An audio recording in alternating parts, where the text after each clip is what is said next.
ചെമ്മനീർ പൂവിൻ്റെ ഇന്നത്തെ പ്രോമോയിലേക്ക് എല്ലാവർക്കും സ്വാഗതം. അങ്ങനെ നമ്മുടെ സച്ചി എല്ലാവരുടെയും മുന്നിൽ നമ്മുടെ സച്ചി ചോദ്യം ചെയ്യണം കേട്ടോ. എൻ്റെ രേവതി ഒന്നാമത് ഓടിപ്പോയ ആൾക്കാർക്ക് ഇന്ന ഭക്ഷണമാക്കി, രണ്ടാമത് ഓടിപ്പോയ ആൾക്കാർക്ക് ഇന്ന ഭക്ഷണമാക്കി. നിങ്ങൾ ആരെങ്കിലും നമ്മുടെ രേവതിയുടെ ഇഷ്ടം പരിഗണിച്ചിട്ടുണ്ടോ? ഇവളുടെ ഇഷ്ടം നോക്കണമെങ്കിൽ ഞാൻ തന്നെ വേണമെന്ന് പറഞ്ഞിട്ട് എല്ലാ കാര്യങ്ങളും നമ്മുടെ രവിയോട് പറയുകയാണ് കേട്ടോ സച്ചി. അങ്ങനെ സച്ചിക്ക് ആകെ വിഷമമായിട്ടുണ്ട് കേട്ടോ. ആ രേവതിയാണെങ്കിൽ വീട്ടിലെ ജോലിയൊക്കെ ചെയ്യുന്നത്. അപ്പോൾ അവൾക്ക് വേണ്ട ഇഷ്ടത്തിനനുസരിച്ച് പൊറോട്ടയും നല്ല ചിക്കൻ കറിയും കൊണ്ടു കൊടുത്തിട്ട് അവളുടെ വായിൽ വെച്ച് കൊടുക്കുന്നത് കേട്ടോ. അവൾക്ക് അപ്പോൾ സങ്കടം വന്ന് കണ്ണിന്നൊക്കെ വെള്ളമൊക്കെ വരുന്നുണ്ട്. അപ്പം നമ്മുടെ സച്ചി ഇങ്ങനെ തുടച്ചു കൊടുക്കുകയാണ് കേട്ടോ. പാവം നമ്മുടെ രേവതി. അപ്പോൾ ഇന്നത്തെ നിർണായകമായ കുഞ്ഞു നിമിഷങ്ങളൊക്കെ ഉണ്ട് കേട്ടോ സച്ചി അങ്ങനെയൊക്കെ ചെയ്യുന്നുണ്ട്. പിന്നെ പെട്ടെന്ന് അച്ഛമ്മ വിളിക്കും കേട്ടോ. അച്ഛമ്മ വിളിക്കുമ്പോൾ നമ്മുടെ രേവതിയാണ് ഫോൺ എടുക്കുക. അച്ഛമ്മ പറഞ്ഞു ഞാൻ നമ്മുടെ ശ്രീകാന്തിന് വേണ്ടി ഒരു പെണ്ണിനെ കണ്ടുവച്ചിട്ടുണ്ട്. അപ്പോൾ രേവതി ആകെ ഷോക്കായി.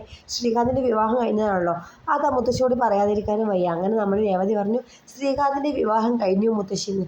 മുത്തശ്ശിക്ക് ആകെ ദേഷ്യം വന്നു കേട്ടോ. മുത്തശ്ശി ദേഷ്യം വന്നിട്ട് ഇങ്ങനെ ഫോണിങ്ങനെ സ്റ്റെക്കാക്കി അവിടെ വെച്ചിട്ട് നേരെ ഒരു ഓട്ടോ മേടിച്ചിട്ട് ഇതാ ചന്ദ്രോദയത്തിലേക്ക് വന്നിരിക്കുകയാണേ. അപ്പോൾ ശേഷം നമുക്ക് കാണാം ഇന്നത്തെ എപ്പിസോഡിൽ എന്തൊക്കെയാണെന്ന്. അപ്പോൾ ചന്ദ്ര ആകെ ഷോക്കായിട്ടുണ്ട് കേട്ടോ മുത്തശ്ശിനെ കണ്ടിട്ട്. വീഡിയോ ഇഷ്ടപ്പെട്ടാൽ ലൈക്ക് ചെയ്യുക. Thank you.